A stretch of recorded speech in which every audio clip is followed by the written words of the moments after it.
যাতে এরকম আমার ছেলে আল্লাহ নিয়ে গেছে, আমাদের কোল খালি হইলো, এমন বিচার হওয়া দরকার যে আর কারো কোল খালি না হয়। আল্লাহ সৃষ্টি করছে, একসময় মরবে মানুষ, কিন্তু এইভাবে মানুষের মৃত্যু যেন না হয়।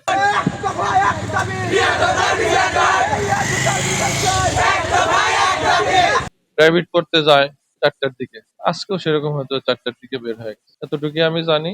আর আমি একটা জায়গায় কাজ করি, সেখান থেকে কিছু ছেলে পেলে আমাকে ফোন দিছে, আঙ্কেল আপনার ছেলে অসুস্থ, মেডিকেলে আছে, আপনি তাড়াতাড়ি আসেন। আমি এখানে এসে দেখি যে ডাক্তাররা চিকিৎসা করতেছে, খুব মানে জটিল অবস্থা, কেউ কেউ পাও ঘষতেছে, হ্যাঁ রক্ত দেওয়া লাগবে, রক্তের জন্য কি করতেছে, পরে ওনারা চিকিৎসা করতে করতে পরে আমি যখন এসে দেখি তখন ওই চোখ যেন কেমন সাদা সাদা। পরে আমাকে বের করে দিল, পরে আধা ঘন্টা পরে আমাকে জানায় দিল যে ও মারা গেছে। এতটুকু। এখন কারা মারছে, কে মারছে, কি জন্য মারলো, এটা তো আমি জানি না। ও একজন ছাত্র মানুষ, এবার ম্যাট্রিক পরীক্ষা দেয়, ইসলামী কলেজে ভর্তি হয়েছে। হ্যাঁ, কলেজে যাওয়া আসা করে, প্রাইভেটে যাওয়া আসা করে, চৌরাস্তার দিকে প্রাইভেট যাওয়া আসা করে, স্কুল কলেজের বন্ধু বান্ধবের সাথে মেশে।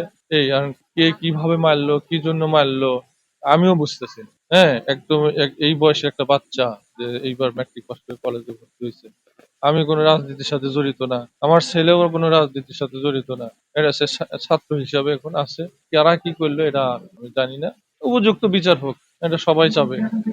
যাতে এরকম আমার ছেলে আল্লাহ নিয়ে গেছে, আমাদের কোল খালি হইলো, এমন বিচার হওয়া দরকার যে আর কারো কোল খালি না। এইভাবে মানুষ তো মরবেই, আল্লাহ সৃষ্টি করছে, একসময় মরবে মানুষ, কিন্তু এইভাবে মানুষের মৃত্যু যেন না হয়, এই জন্য আমি এর বিচার কামনা করি। উনি আমার বড় ভাইয়ের ছেলে, সম্পর্কে ভাতিজা হয়।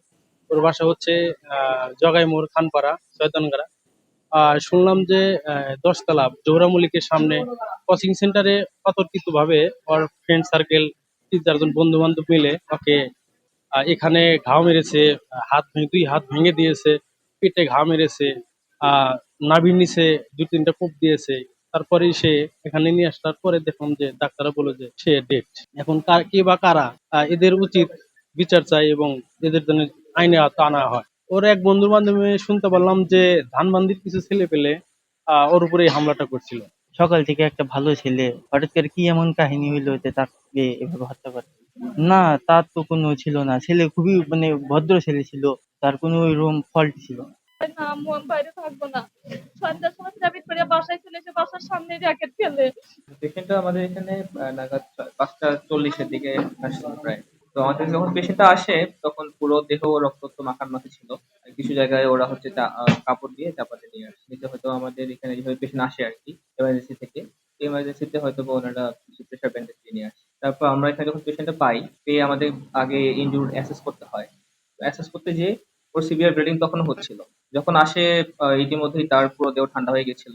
পুরা শরীর প্রায় হচ্ছে সাদার মতো হয়ে গেছে। মানে ওর আঘাত, মানে পেশেন্ট পার্টি আমাদের যখন বলছিল ওনাদের মানে কথা অনুসারে প্রায় আরো 2-3 ঘন্টা আগে থেকে হয়তো বা আঘাত লেগেছিল। তো ততক্ষণে ওনার মানে অনেক বেশি ব্লিডিং হওয়ার কারণে যেটা হয় আর কি, পেশেন্টের পুরো দেহ সাদা হয়ে গেছে আর কি, যেটা সাধারণভাবে বলি আর কি। তো আমরা যখন পাই পেশেন্টকে, ওনার পালস বিপি মোটামুটি হচ্ছে আনরেকর্ডেবল ছিল, যেটাকে আমরা মেডিকেল ভাষায় বলি, মানে মৃত্যুর প্রায় কাছাকাছি। তো আমরা এখানে আসার পরে আমরা চেষ্টা করছি ব্লিডিংটাকে হচ্ছে উপর থেকে অ্যাসেস করে বন্ধ রাখার। তো যতটুকু ব্লিড আমরা হচ্ছে ইনজুরি অ্যাসেস করছি, সেখান থেকে মনে হতো ওনার হচ্ছে বুকের বাম পাশে একটা বড় হয়তো বা কোনো চাকু ধারালো কোনো অস্ত্র দিয়ে আঘাত করা হয়েছে এবং এটা ডিপ কিছুটা, এবং এখান থেকে সিভিয়ার ব্লিডিং হচ্ছিল। আমরা চিন্তা করতেছিলাম যে এখানে ভিতরে কোনো অর্গান হয়তো সেটা লাং অথবা আশেপাশে যে ফুসফুস বা অন্য কোনো অঙ্গগুলো যেগুলো আছে এগুলো আঘাত করবে। কারণ বাইরের ব্লিডিং গুলো আমরা কন্ট্রোল করার চেষ্টা করেছি, ইন্টারনাল ব্লিডিং গুলো কতটুকু হয়েছে এটা অ্যাসেস করার মতো অবস্থা আমাদের ছিল না। এর মধ্যে আমরা চেষ্টা করছি, ইতিমধ্যেই পেশেন্ট হচ্ছে মানে অনেক বেশি ব্লিডিং হওয়ার কারণে আগে যখন আমরা পেয়েছিলাম তখনও তার পালস বিপি ছিল না, এবং এটা তখন পর্যন্ত হচ্ছে আনরেকর্ডেবলই ছিল। আমরা চেষ্টা করছিলাম পেশেন্টকে হচ্ছে মানে আমাদের মেডিকেল প্রোটোকল অনুসারে যেভাবে ম্যানেজ করার।